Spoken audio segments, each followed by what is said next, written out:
छपरा रिविलगंज मुख्य मार्ग पर स्थित पृथ्वीराज चौहान द्वार के समीप वीर योद्धा पृथ्वीराज चौहान की जयंती समारोह पूर्वक मनाई गई।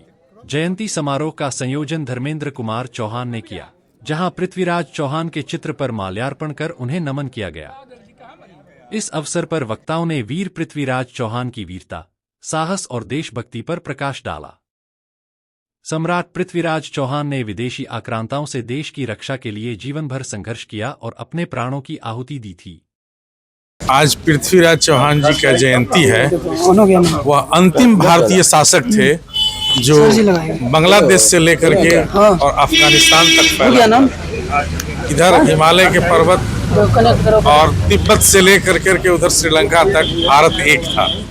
इसलिए उनकी जयंती मनाना सबसे ज्यादा समीचीन होगा और सारा भारत फिर से एक हो, उसके लिए हमें प्रयास करना होगा और भारत सरकार इसकी जयंती बनानी चाहिए, जो हम लोग प्रयासरत हैं। हम मांग करते हैं भारत सरकार से कि उनका राष्ट्रीय स्तर पर भारत सरकार उनकी जयंती बनावे। वीर शिरोमणि पृथ्वीराज चौहान को प्रणाम करते हुए मैं यह कहना चाहूँगा कि वो वीरता की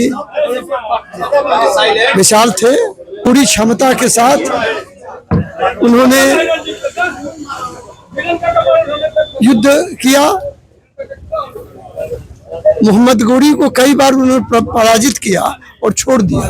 तो वीरता और क्षमाशीलता दोनों उनके चरित्र में मौजूद थे।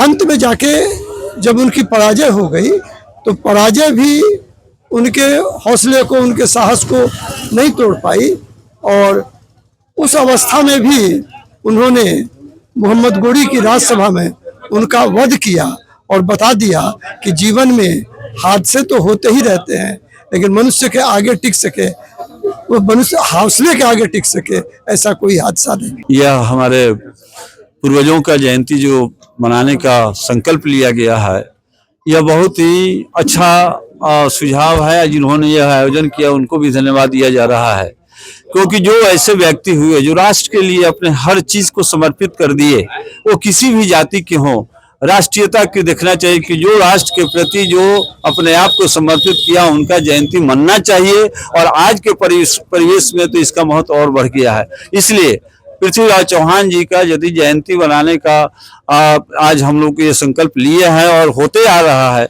इसको अगला जनरेशन भी समझे, अगली पीढ़ी भी समझे, इसके लिए हम लोग को अक्षुण्ण रखना चाहिए।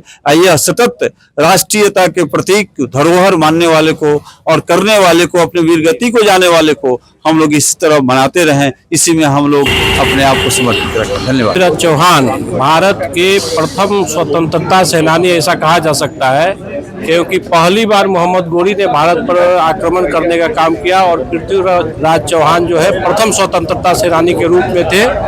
और शायद बहुत कम दिन के शासन में उन्होंने भारत को एकीकृत किया था, जिसके कारण इतिहास उनको याद करता है। इतिहास में उनको जगह थोड़ा कम मिला है, इसलिए हमारी ये अपेक्षा है भारत सरकार से और सभी इतिहासकारों से कि पृथ्वीराज चौहान को भी इतिहास में दर्जा देना चाहिए। हमारे आयोजन के पीछे यही तथ्य है कि हम लोग जो अभी जो नया पूरे भारत देश में, खासकर बिहार में और यूपी में एक नया चला है, उस नहीं राजनीति से हटकर मैं कहना चाहता हूँ कि कुछ लोग जातीय आधार पर हर चीज को बांट रहे हैं।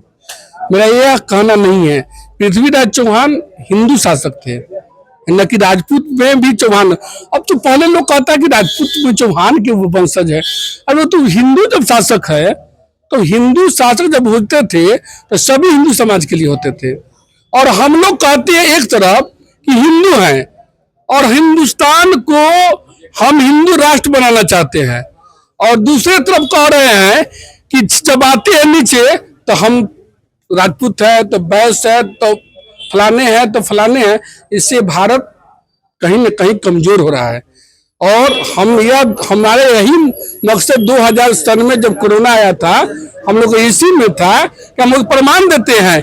यहाँ जिला परिषद के सदस्य गुड्डू साहब बैठे हुए हैं और यह धरती जो रिबिलगंज का है, बिहार में सबसे ज्यादा 15,200 से वोट से जिताने का काम किया है। उनको क्षत्रिय दिया, उनके जात के कितना लोग हैं? नहीं है। आज यही आयोजन के हम लोग सभी समाज मिलके जो हम लोग महापुरुष है उनको याद करेंगे कैसे शासन चलाते थे, उससे शासन चलाने की कोशिश करें, न कि हम लोग बांट बांट के शासन चलाए रही है।